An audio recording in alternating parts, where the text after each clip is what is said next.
Friends, ఒకప్పుడు ప్రపంచంలో మానవతా విలువలకి, శాంతికి, సమానత్వానికి నిలయంగా గుర్తింపు పొందిన దేశం కెనడా. ఆ దేశం పేరు వింటేనే మనకు ముందుగా గుర్తుకు వచ్చేవి పచ్చని అడవులు, మంచుతో కప్పబడిన పొడవాటి చెట్లు, క్లీన్ స్ట్రీట్, ప్రకృతి అందాలు, స్వేచ్ఛతో సాగే జీవితం. ఎలాంటి భయం లేకుండా చట్టాల ముందు అందరూ సమానంగా ఉన్న ఒక కలల ప్రపంచం.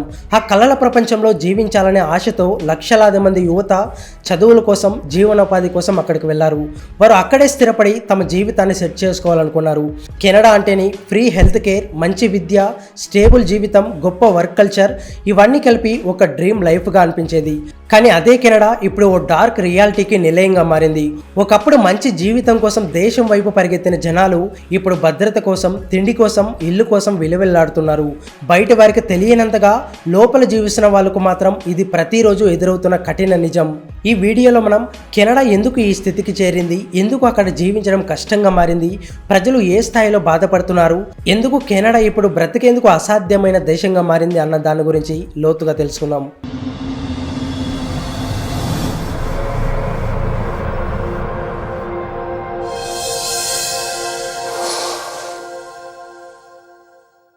మొదటగా మనం మాట్లాడుకోవాల్సిన విషయం ఇళ్ల అద్దెల గురించి.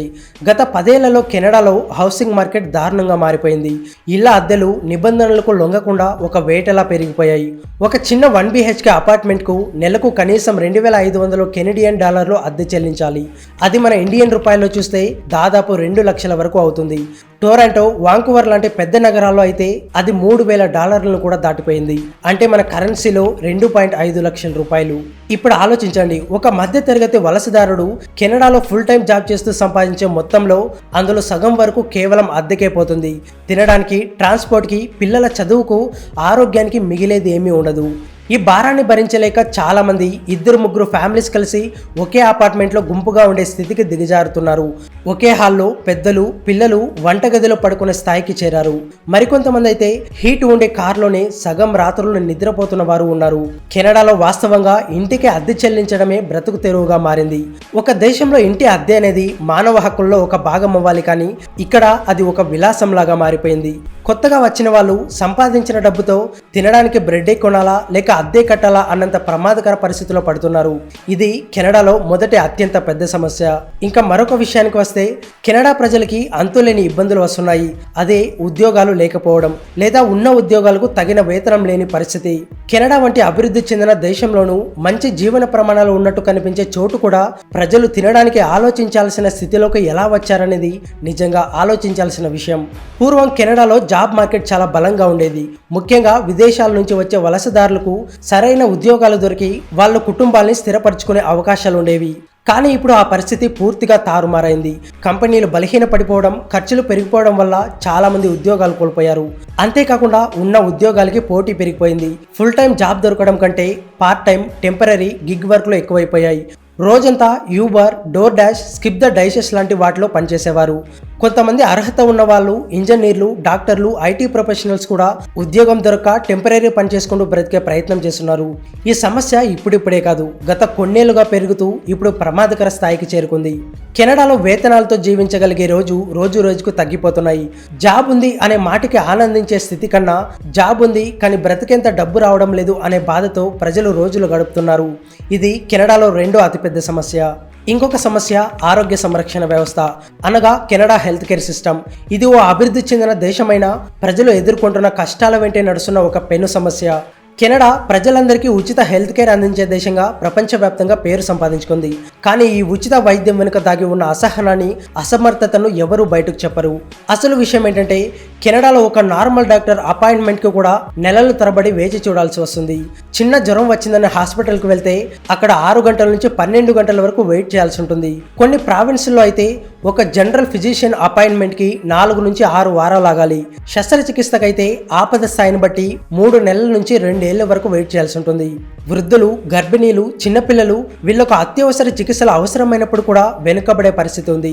ఎమర్జెన్సీ రూపంలో హాస్పిటల్కి వెళ్ళినా బెంచ్ల మీద పడుకొని రోజంతా వెయిటింగ్ చేసే పరిస్థితి. ఇంత జరుగుతున్నా కూడా పాలనలో ఉన్న ప్రభుత్వం మాత్రం హెల్త్ కేర్ ఉచితం అని పదే పదే చెబుతుంది. కానీ అక్కడ డాక్టర్లు తక్కువ, నర్సులు అస్సలు లేరు, ప్రభుత్వం దగ్గర డబ్బు లేదు, ఆసుపత్రులు నిద్రపోతున్నట్టు ఉంటాయి. ఒక చిన్న మందు కూడా అక్కడ లక్షల విలువైన వరం లాగా మారిపోయింది.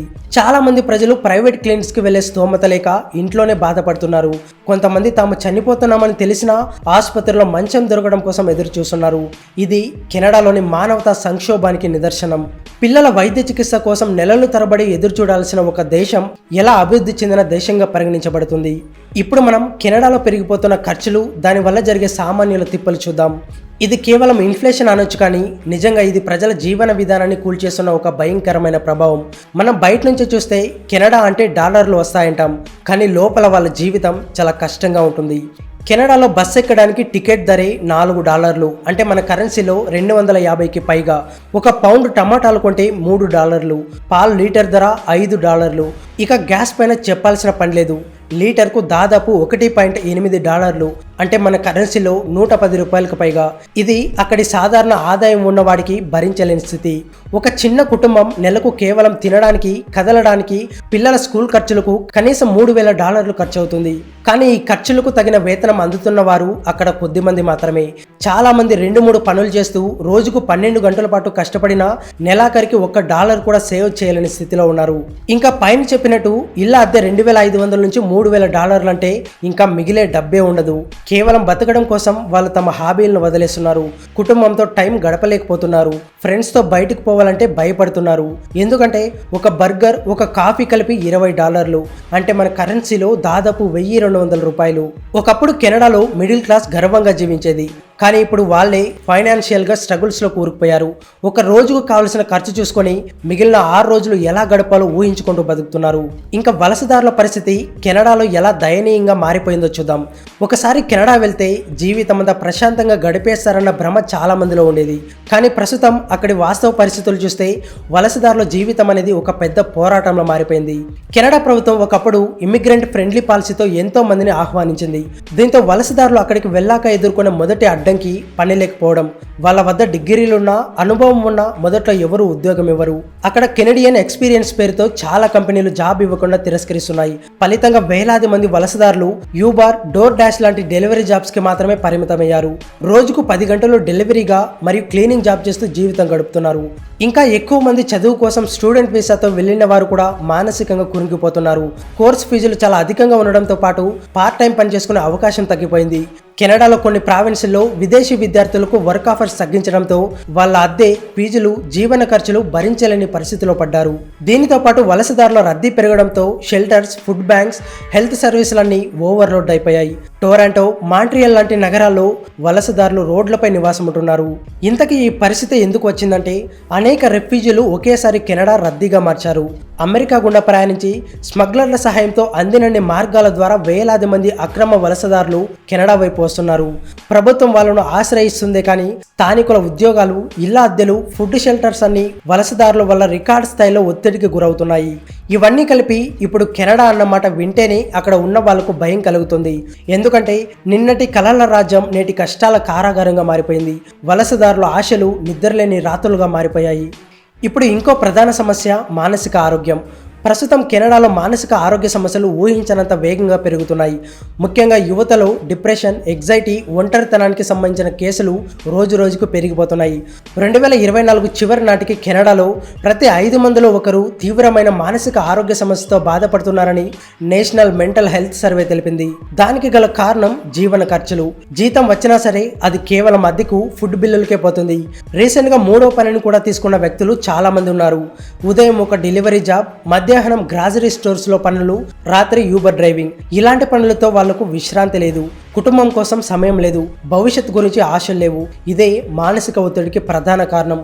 ఇంకొక పెద్ద సమస్య వాతావరణం. మీరు ఊహించలేని చలితో కెనడాలో కొన్ని నెలలు బయటకు అడుగు పెట్టలేని స్థితి. ఈ శీతాకాలం సీజనల్ డిప్రెషన్ అనే సమస్యను మరింత ఎక్కువగా తీసుకొస్తుంది. పొద్దుపోయేలోపై చీకటి పడిపోతుంది, బయటకు వెళ్లే ఆసక్తి ఉండదు. ఇదే ఒంటరితనం, డిప్రెషన్కు కారణమవుతుంది. మనం తెలుగు వాళ్ళం, ఎప్పుడూ కదలిక, బంధుత్వం, మాట్లాడే వ్యక్తుల మధ్య జీవించే అలవాటు.